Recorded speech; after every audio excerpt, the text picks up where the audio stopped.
After this fight wrapped up, Joe Rogan made a statement. He said that anybody that doubted Dricus du Plessis couldn't do that any longer. Now look, unfortunately, I got to put myself in that camp. Now, I didn't doubt that the man was a good fighter, but I certainly doubted that he had the ability to do what he did tonight. I went in thinking that Whittaker was going to be able to control the distance, that he was, and with his footwork, with his jab, that was really going to be the difference, right? That was really what was going to be able to set him apart.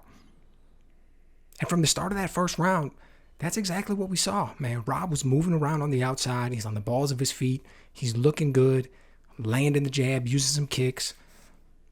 He's leading. He's countering.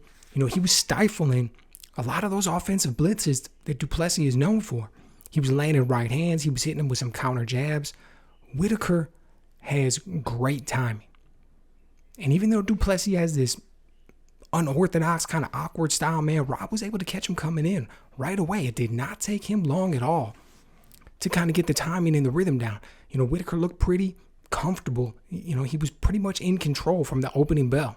About 2 minutes into the round, he scores a takedown. Like, everything looked good, man. But, make no mistake about it. Du Plessis, man, he's strong. He's huge for the weight. He is bigger and stronger than I gave him credit for. And those shots that he was landing, even though they may not have necessarily looked like much, they might, they had a little bit more thump to him than I thought, man. He was landing them here and there, and they didn't seem like much, but he was keeping a good pace.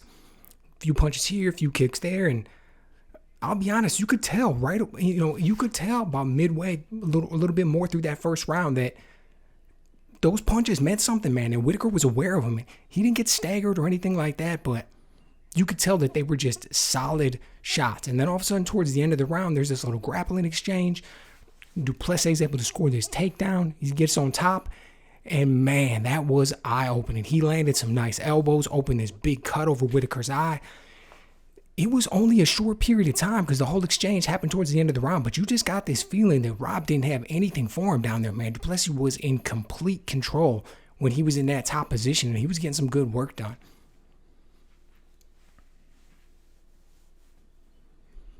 He's just, he's just a big, strong dude. He's got some physicality to him. He's got a good work rate. That bell sounded to end that first round, and Rob got up, and it looked like he had been through it already, man. You could tell he's breathing hard. He's bleeding. It was a lot, man. It was like, I'm looking at it and I'm thinking, whoa, I didn't expect that. I have to admit that I'd underestimated what du Plessis brought to the table. He had more power than I thought. He was just able to get the job done a lot more than I thought. So we come out for this second round. Rob is looking sharp, man. He's opening. He's got some high kicks. He's landing some crisp shots. He's looking good. Once again, he's leading. He's countering. For the first 2 minutes of this round, man, he is back in control. He's got things where he needs to be. He's the boss out there, right? He's the matador to the bulls, so to speak. And then all of a sudden, out of nowhere, man, du Plessis lands this absolute just like monster power jab from the southpaw position, right? Just drops Whittaker with this right hand, man. And lo and behold, couple seconds later, he follows up, gets him against the cage, just starts dropping bombs on him, man. And that is all she wrote.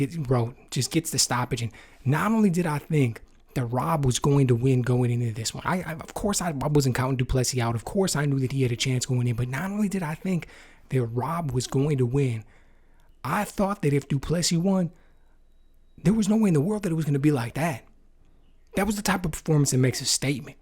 That was the type of performance that shows the champ, Israel Adesanya, that he's got something that he's going to have to deal with, man. And speaking of the champ, he was there. And right after, they're going back and forth with the camera. They're showing Israel Adesanya. They're showing du Plessis walking around the octagon and stuff, building it up. It's going to be a good fight, man. Izzy is a polished striker, man, right? Far more polished than Rob. Far more polished than Rob. He's able to control distance incredibly well. He's got these feints. He's able to do so much. It's like...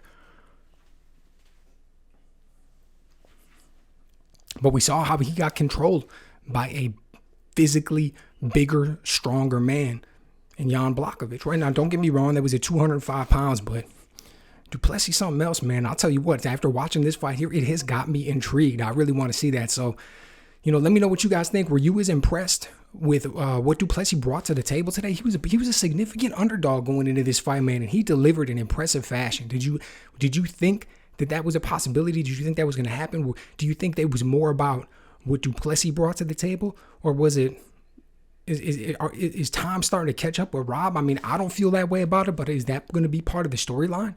That Rob's just been in a lot of tough fights out there, and that, this is a bad style matchup for him, maybe something along those lines. Like, what do you guys think about this one, and how do you think Du Plessis is going to look against the champ? Let me know.